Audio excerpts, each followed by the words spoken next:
Hello! Welcome to Brainspill, the laziest show on the internet. My name is Tank, and people have many vices, one of which is gambling, and that is what we're going to be talking about today. I, for one, am the kind of person that every now and again might chuck down a cheeky bet here or there. Some people might call me a gambling man, one that's probably more in the red than black, but as they say, gamble responsibly, kids.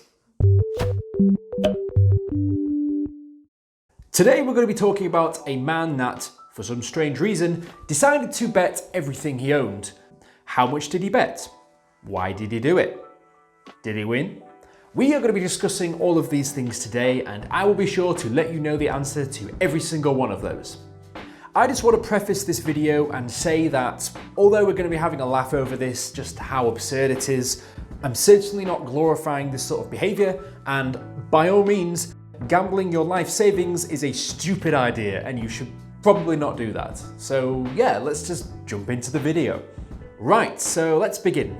We need to be focusing on a man today called Ashley Revell. On his Wikipedia page it says that he is a gambler, which to be honest, if I had a Wikipedia page, that's not what I'd want to be known as, the gambler. It just doesn't really sound good, to be perfectly honest with you.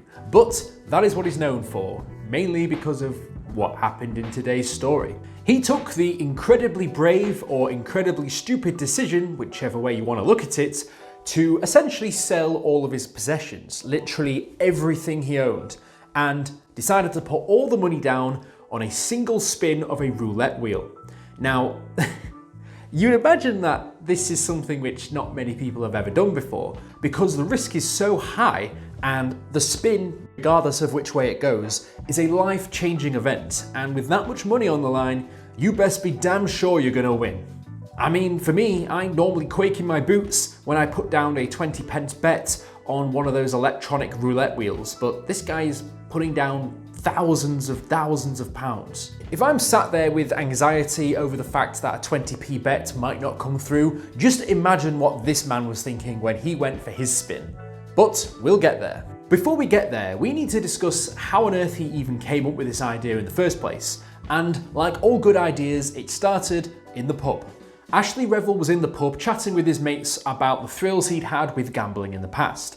And a topic of conversation came up where they were talking about a possible all or nothing bet. What would truly happen if anyone actually went ahead and did this? And had anyone actually done this before?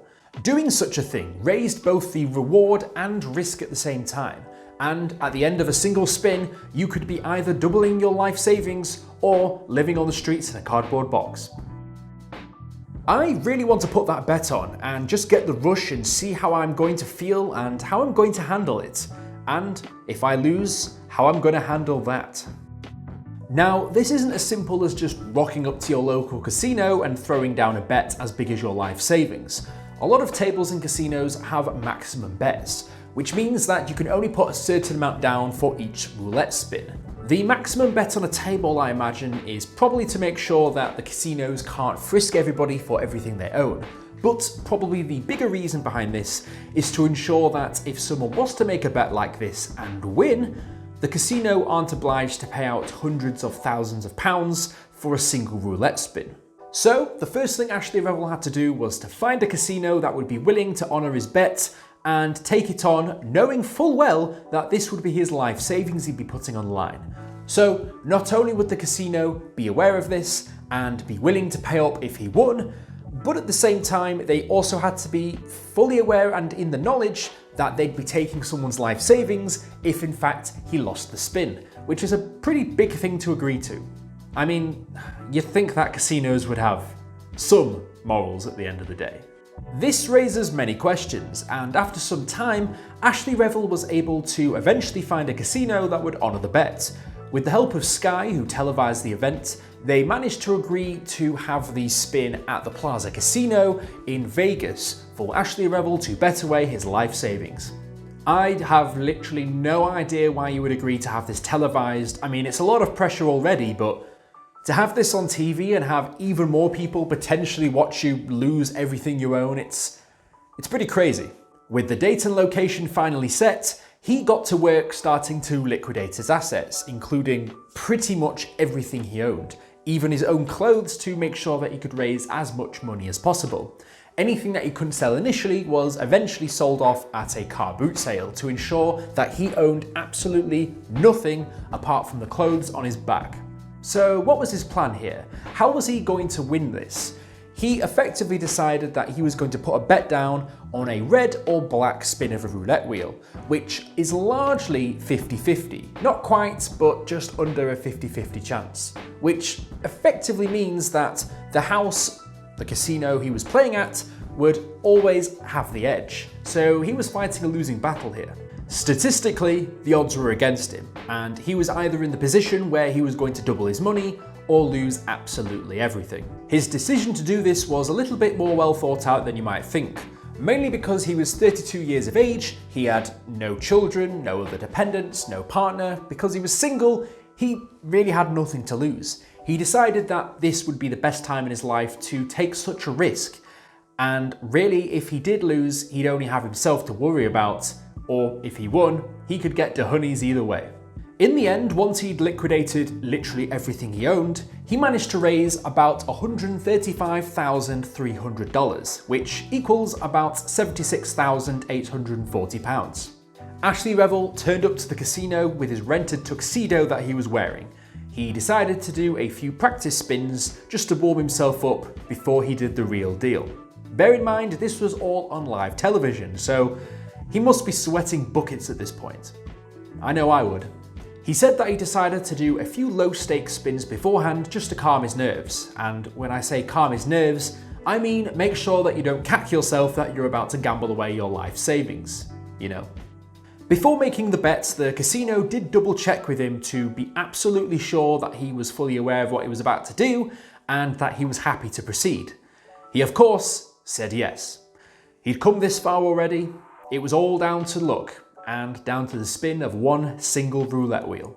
The casino manager present did even say that this is not normally something they would do, but they were making an exception just in this case, mainly I imagine because of the media interest in this, so not anybody can just go ahead and do this, and probably for good reason.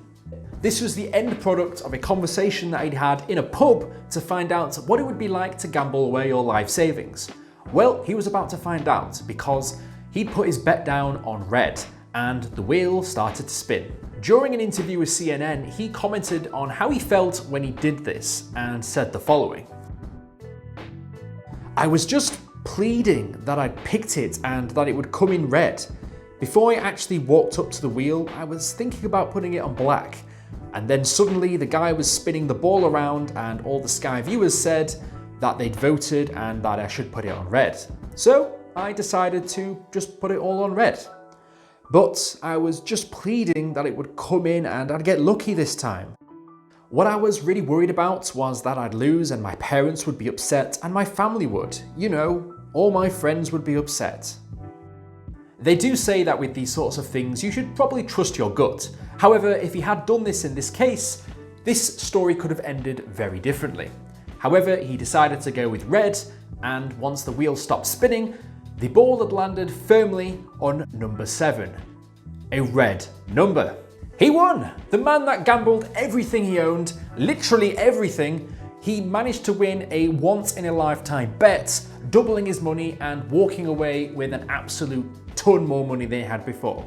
This win took him to just about $272,000, which I think it would have been so ballsy if he just put it back down on red again, just to see what would happen and see if he could win again. That would be pretty insane. But, you know, a bet like this is probably enough for most people. Although if he actually did this, he might be known as the guy who won a once-in-a-lifetime bet, only to lose it all in the next 10 seconds, which would be probably one of the most memed things I've ever seen in my entire life. Looking back at it now, I mean, at no point before I did the bet did I think about losing. I just felt positive and thought about just going ahead and winning. But now I've actually won, I can think about what would have happened if I'd lost. And to be honest, I was crazy to do this bet. It was the maddest thing. I mean, this is really about all I've got left, the tuxedo which I'm not allowed to keep. So it was just a mad thing to do, and I'm thinking back now about what would have happened if I'd lost. I'd have nothing to go back to, nothing to wear, but I'd still have my friends, my family, and they'd always be there for me. So they gave me the security to be able to do this. But you know, never again. I mean, it was mad. So a massive congratulations to the guy. But the next question raises, what did he do with this money? Was he smart with it? Or did he decide just to go balls out and just spend it on cocaine and hookers? Well, interestingly, he actually started a business, and he did this largely from the money he'd won from that bet. And what probably helped as well was the fact that the entire event was televised, so he probably had some help financially for some of the exposure he got that way as well. So he was in a pretty good place right now. With the money he'd won, he decided to set up a football-inspired poker site. And I don't think it's running anymore, but it seemed to be running for quite some time after his win, which is pretty cool. And honestly, I don't blame him. If you're passionate about something, then why not make a business out of it? And I imagine you'd be pretty passionate about gambling if you've doubled your life savings because of it. So that got me thinking, if that was me and I'd won that much money, I literally would have no idea what I'd spend it on. But if you guys have got any good ideas, how about you let me know down in the comments below. This, as far as well-known gambling stories go, is something which doesn't happen often and once in a blue moon, which isn't surprising to think that it's probably inspired some media, which apparently inspired an episode of a show called Las Vegas, with a character vaguely similar to somebody like Ashley Revel. It's even reported that the TV show Red or Black with Simon Cowell is largely inspired about what happened here. I mean, if Tipping Point can be inspired by something like this, I'm pretty sure Red or Black could as well. Shortly after the win, he decided to buy a motorcycle, mainly because of the fact that he'd sold his car beforehand, but he used this to drive around Europe. And even on his travels, he managed to meet his future wife, which is awesome and is a nice way to end this very, very strange story. Just think that if this whole thing had gone the other way, none of this might have happened, and who knows where he'd be right now. And honestly, as cool as this story is, I don't really think we're going to see anything like this anytime soon. Like I said, once in a blue moon. And really, it could have gone the other way and absolutely destroy his life. So again, if you are going to bet, probably don't take inspiration from this guy and just bet responsibly. If you liked the video, be sure to like and subscribe. If you want to be notified as soon as I upload my next video, be sure to hit the bell button. And if you've got any ideas for future topics you'd like me to discuss next, let me know down in the comments below. As always, sources used in the video will be in the description. Instead of just a normal outro, I decided to do a mock spin myself. If I was in that position and I put down everything I owned, would I win? Well, I guess there's only one way to find out. Right, here we go. Here is the spin. Here's a roulette wheel. Let's do this. Okay, I'm gonna put my money down on red because I think if he won with red last time, surely it has to win again. Come on, red. And the result, black 13, confirmed.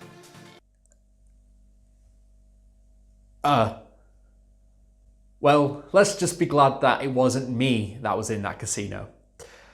Anyway, I'll see you guys in the next video. Fantastic.